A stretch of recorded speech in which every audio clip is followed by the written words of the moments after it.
Now, my cousin asked me a really awesome question. We're both huge video game fans, and it's not really an easy question for me to answer, so I figured, hey, why not do a review about it? The question was, Torchlight 2, is it worth getting? Torchlight 2 slid in under the radar back in 2012, and it was something no one expected. Well, actually, to be honest, it was something expected from another gaming franchise entirely, Blizzard's Diablo series. Diablo is an action role-playing hack-and-slash video game developed by Blizzard North and released by Blizzard Entertainment. The game dropped in December 31st, 1996, and took the gaming world by storm. The player could perform actions such as casting spells, acquiring items, learning abilities, battling baddies, and interacting with NPCs throughout the game world in real time, which, for the time, was something really outside the box. For no stretch of the imagination was it the first game to try this style, but it got the formula right. Its sequel, Diablo 2, was released in 2000, was even more of a technical achievement, adding tons of extra content and story that really made the game fully fleshed out. People fell in love with it all over again, and it was one of the most played games of all time, pulling players in with the promise of finding amazing loot and assigning different variations of skills to your character. There was so much customization. Hell, you even had an NPC partner that would help you out on your quest. Then came Diablo 3 in 2012. Character customization? Slashed. You could literally get every skill for your character class and swap them out at will. So you never really feel like you've invested skill points to make a certain type of character, just you made a mage that can do everything, instead of a fire-type mage. It was just so bland, and you didn't really feel like your character was yours. Second, the game became solely about grinding for loot. With a lot of the character customization cut, it feels like you were just trying to collect stuff for your carbon copy character, which, if you compare it to Diablo 2, also had significantly less item types. Third, a lot of the visuals, locations, and enemies just felt so unoriginal.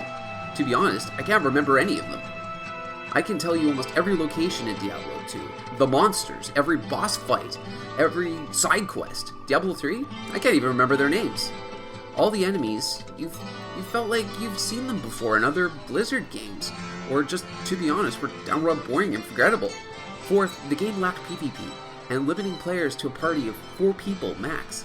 In Diablo 2, you could have up to 8 of your buddies following you around, either challenging you to duels or helping you with your quests. Again, it felt a bit like a downgrade, and even amongst a group of friends, it always felt kind of like we were leaving somebody out of it. There was a huge backlash from the gaming community, who felt strongly that it was not what they were expecting from a game that's been in development for almost 12 years. Some speculated with Blizzard North being out of the picture, for this particular production, the heart just wasn't there. In the shadow of Diablo 3's production, a small indie company by the name of Runic Games was continuing production on Torchlight 2. Headed by Max Schaefer and Eric Schaefer, who were the co-founders of Blizzard North, Runic's Torchlight 2 was their follow-up sequel and to be their spiritual successor to Diablo 2 that everyone was looking for. Even during tons of interviews with the game's developers relating to Diablo 3, they seemed to be completely unfazed that their game was going to be successful, despite how closely it resembled each other. And for good reason. It had everything Diablo 3 didn't have. Adopting more of a steampunk approach to art style and motif, Torchlight 2 had 6-player gameplay and tons of loot. It had NPC pets that would not only attack for you, but also could go back to town and buy and sell items for you. This cut a huge amount of time out spent just doing busy work. Your skill tree was the way you wanted it. If you wanted to have a character to be a certain type of character, bam, you were given back that customization. For example, if you wanted to make a fire ember mage that shot fire, or an ice one, a gun type engineer, or a summoner type engineer, hell, you could even mix and match. It was completely up to you. A huge plus for me with this game, I can actually remember the enemies and locations that I've been in the game.